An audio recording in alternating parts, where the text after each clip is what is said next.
Mes frères bien-aimés, l'ascension que nous avons fêtée jeudi nous a rappelé le but surnaturel de notre vie. Le but, c'est le ciel, c'est la vie bienheureuse avec Dieu, un don au-delà de notre nature, un cadeau du Seigneur, bien au-delà de ce que la nature pourrait nous proposer et de tout bonheur humain. Et dans quelques jours, la Pentecôte va nous faire accueillir le moyen surnaturel, là encore, pour parvenir à ce but. Ce moyen, c'est l'Esprit Saint lui-même qui vient en nous. L'enjeu de la prédication du Christ et de ses apôtres, c'est de nous rappeler cette dimension surnaturelle de notre vie et nous rappeler la primauté absolue de cette vie surnaturelle, de ce but surnaturel, de ces moyens surnaturels. Pourquoi ? Parce que Jésus le sait bien, en raison du péché, jusqu'au bout de notre vie, nous allons être tentés de ne chercher notre bonheur que dans la vie ici-bas. Le bonheur de la vie ici-bas existe, il est légitime de le chercher, mais l'erreur, ça serait de ne chercher que lui. Alors pour un jeune, ça sera de se concentrer uniquement sur un bon métier qui rapporte une vie réussie socialement. Pour des parents, ça sera une vie de famille paisible avec des enfants qui réussissent. Pour des personnes plus âgées, une retraite où on peut en profiter et où on est en bonne santé. Attention au mirage. Non pas que ce soit des mauvais buts, mais ils le deviennent si jamais ce sont les buts uniques de notre vie. Attention à ne pas oublier le but surnaturel, le ciel qui seul peut nous combler. Attention au lendemain qui déchante pour ceux qui veulent simplement un métier qui rapporte, une famille paisible et qui réussit socialement, une retraite tranquille et en bonne santé. Attention spécialement aux jeunes lycéens, jeunes étudiants, attention à ne pas se fixer comme but ultime de notre vie, une vie avec un métier qui est conforme à ce qu'on voudrait. Ça ne suffit pas, il faut viser plus haut. Et je pense spécialement à tous les scouts, tous ceux qui sont dans l'âge de grandir dans ces désirs, mettez comme soif et comme désir le désir d'absolu et le désir du Christ. Sinon, tôt ou tard, vous serez déçus et vous rendrez compte que votre vie repose sur quelque chose qui n'est pas l'essentiel. Le but de notre vie surnaturelle, il ne faut pas l'oublier, mais attention aussi à ne pas oublier les moyens surnaturels pour y arriver. Et ces moyens, l'épître qu'on a entendu, l'épître de Saint-Pierre, va nous les rappeler.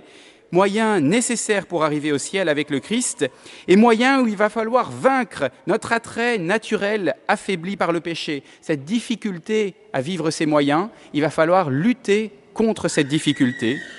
Ces moyens que nous rappelle l'épître sont ordinaires, connus, mais je souhaite simplement les faire retentir à nos oreilles et résonner dans notre cœur. Le premier, soyez prudents et veillez dans la prière. Ce premier moyen, c'est évidemment la prière. Saint Alphonse de Liguori, de manière très nette, très radicale, disait « Qui prie se sauve, qui ne prie pas se damne ». Ne pas prier, qu'est-ce que c'est ? C'est ne pas s'appuyer sur les forces du Christ, c'est s'appuyer sur ses propres forces, c'est pécher par orgueil en se disant « Ma vie, je la maîtrise, je la domine, je peux, avec mes propres forces, y arriver ». Ne pas prier, c'est oublier la menace grave, forte du Christ à ses disciples, veillez et priez, car l'esprit est prompt et la chair est faible. Sans prière, la chair l'emportera, nous pécherons dans notre cœur.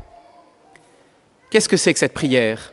Quelle est la prière qu'il nous faut avoir ? C'est le lieu où on s'accroche à Dieu comme notre rocher. C'est le lieu où on va s'apaiser en Dieu. Où on lui redit que notre vie veut être centrée sur lui, s'appuyer sur lui.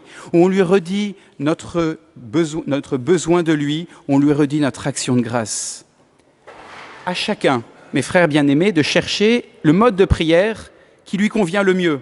Je ne crois pas qu'il y ait un seul moyen de prière dans cette prière qui est le lieu refuge, le lieu où on s'accroche à Dieu. Pour certains, ça pourrait être l'oraison, au calme, ce moment où 5-10 minutes, je me repose pour me recentrer sur Dieu, pour m'appuyer sur lui. Mais peut-être que pour quelqu'un, il sera nécessaire d'aller adorer quelques instants dans une église, devant le Seigneur présent dans l'Eucharistie. Pour d'autres, ça sera la messe en semaine. Peut-être pour certains, leur spiritualité, leur lieu de prière, ça sera le chapelet, parce que les conditions de vie, je pense à des mères de famille, rendent difficile avec les enfants et l'occupation pour des enfants, des moments d'oraison réguliers. À ce moment-là, ça peut être dans la prière, dans le chapelet. Mais le point commun, c'est qu'à chaque fois, nous ne devons pas vivre ces moments de prière en se disant « j'ai causé à cage, j'ai prié », mais vraiment comme un lieu où dans notre journée, nous nous recentrons sur Dieu, nous nous reposons sur Dieu, nous prenons notre force en Dieu. À chaque fois, ce moment de prière doit être la respiration de notre âme, un peu comme ce qu'on fait après avoir plongé, été le plus loin possible sous l'eau, et on ressort pour enfin reprendre sa respiration. Voilà sa prière. N'ayons pas peur. La prière est un combat. Le monde moderne, dit Bernanos, c'est une conspiration contre toute espèce de vie intérieure. L'habitude de la prière, je le dis souvent en confession aux personnes qui disent leurs difficultés, l'habitude de prière est la plus difficile à prendre et la plus facile à perdre parce que le démon s'acharne contre cela. Il sait bien que c'est le nerf de la guerre. Si vous avez fait l'expérience, une fois ou plusieurs fois, des bienfaits ressentis par la prière mise au cœur d'une journée, alors continuez et essayez de vivre cela chaque jour. Deuxième moyen surnaturel que le Seigneur nous demande, ayez les uns pour les autres une charité persévérante.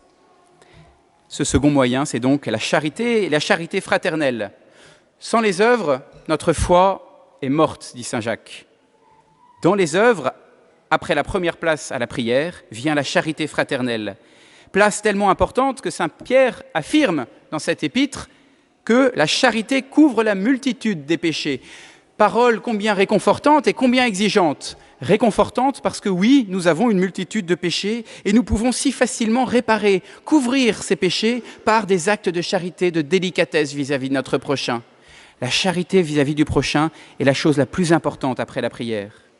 Mais exigeante parce que la place de la charité pour le prochain n'est pas au rang d'un petit plus de notre vie spirituelle chrétienne. Je suis chrétien, je prie, mais je fais un petit peu des petits efforts pour mon prochain. Non, c'est une nécessité absolue. Nous ne pouvons pas nous passer d'un examen de conscience régulier sur notre attitude vis-à-vis des pauvres et des nécessiteux. Donnons-nous au moins notre sourire quand nous voyons quelqu'un dans la rue, au moins un sourire, un regard, un peu de temps, une petite discussion qui font tellement de bien à ces personnes, ou éventuellement quelques biens matériels. Méfiance avec l'argument qui consiste à dire qu'on ne va pas donner d'argent parce que ça sera mal utilisé. Cet argument peut cacher un égoïsme intérieur. Ensuite, examen de conscience pour notre attitude vis-à-vis des personnes qu'on ne connaît pas et qui pourraient devenir notre prochain. Permettez-moi, frères bien-aimés, de revenir encore une fois, vous allez dire, c'est la lubie des abbés, sur notre attitude à la sortie de la messe. Ne pas avoir le souci de regarder s'il y a des personnes seules.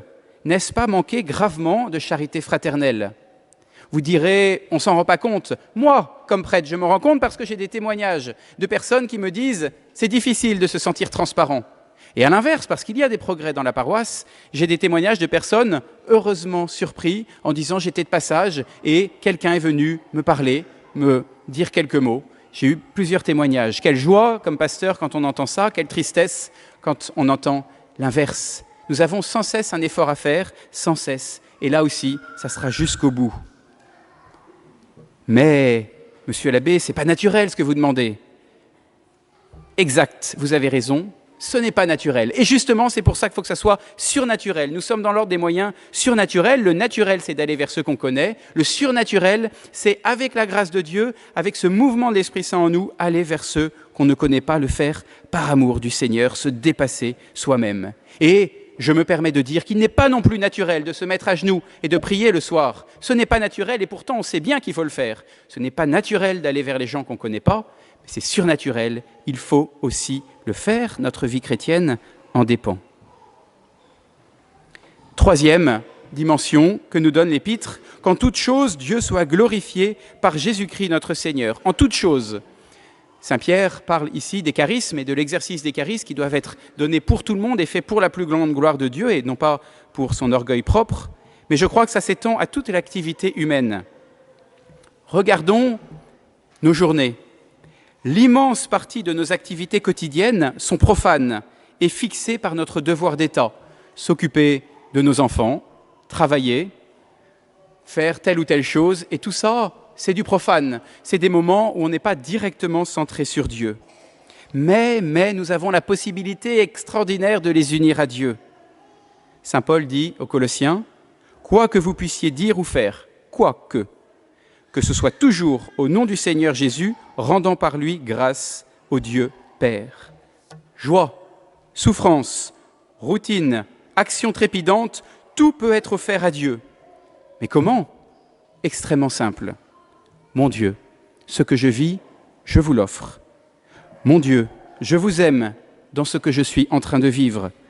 Merci, mon Dieu, pour ce que je suis en train de vivre. Et hop, ce qui était simplement naturel devient extraordinairement surnaturel et prend une autre dimension. Et à ce moment-là, on peut s'unir à Dieu dans ces mini-actes intérieurs qui transforment notre quotidien de naturel à surnaturel. Mes frères bien-aimés, sortir de notre naturel qui, hélas, nous attire vers le bas pour prier, pour aimer notre prochain, pour offrir tous nos instants au Seigneur, voilà les moyens qui nous mènent de manière certaine au ciel, comme nous le rappelle saint Pierre dans l'Épître. Voilà ce qu'il faut demander au Saint-Esprit, car sans lui, nous devons le dire, ce serait mission impossible. Amen. Au nom du Père et du Fils et du Saint-Esprit. Amen.